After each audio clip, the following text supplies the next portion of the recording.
Dress সেলাই করতে এত কষ্ট লাগে না, হাতের কাজ করতে যতটা কষ্ট লাগে। এই যে এগুলো সব এখন হাতের কাজ, এগুলো এই যে দেখছো, দেখো হাতের কাজ করতে অনেক আসলে সময় লাগে, প্লাস হচ্ছে বিরক্ত লাগে, কাজ করতে এত কষ্ট লাগে না। এই যে হেয়ার ব্যান্ড সাথে ম্যাচিং, হেয়ার ব্যান্ড সাথে ম্যাচিং। তারপরে দেখো, আচ্ছা একটু কথা বলি, আমরা এখনও দেখি যে অনেকে আমাদেরকে টাকা দিতে ভয় পাও।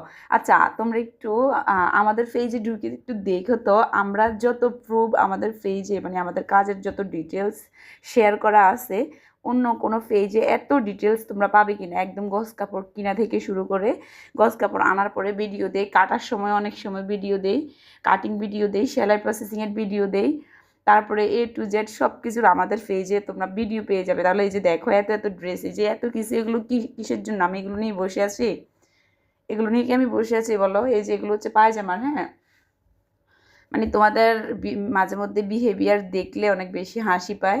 আর আরেকটা কথা শুনো, অনেকে আমাদের পেজে এখনও অর্ডার করতেছো, প্লিজ এখন অর্ডার আর করো না, কারণ এখন অর্ডার করে আপাতত আর লাভ নাই।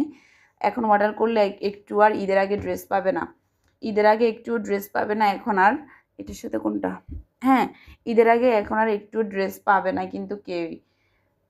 আর আমাদের ঈদের জন্য অলরেডি অনেক বেশি বুকিং নেওয়া হয়ে গেছে। আমি এখন টেনশনে আছি যে আসলে আমি সবগুলো দিতে পারবো কি না।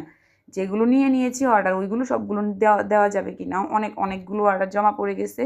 আমি দেখি যে আসলে অন্যান্য পেজে 15-20 রমজানে অথবা 5-10 রমজানে অর্ডার বন্ধ করে দেয়, মানে কাস্টমাইজ পেজগুলোতে। বাট আমাদের এমন একটা অবস্থা হয়েছে, আলহামদুলিল্লাহ, আমাদেরকে কিন্তু ঈদের আগে না, রোজার আগে অর্ডারটা বন্ধ করে দিতে হয়েছে। ঠিক আছে।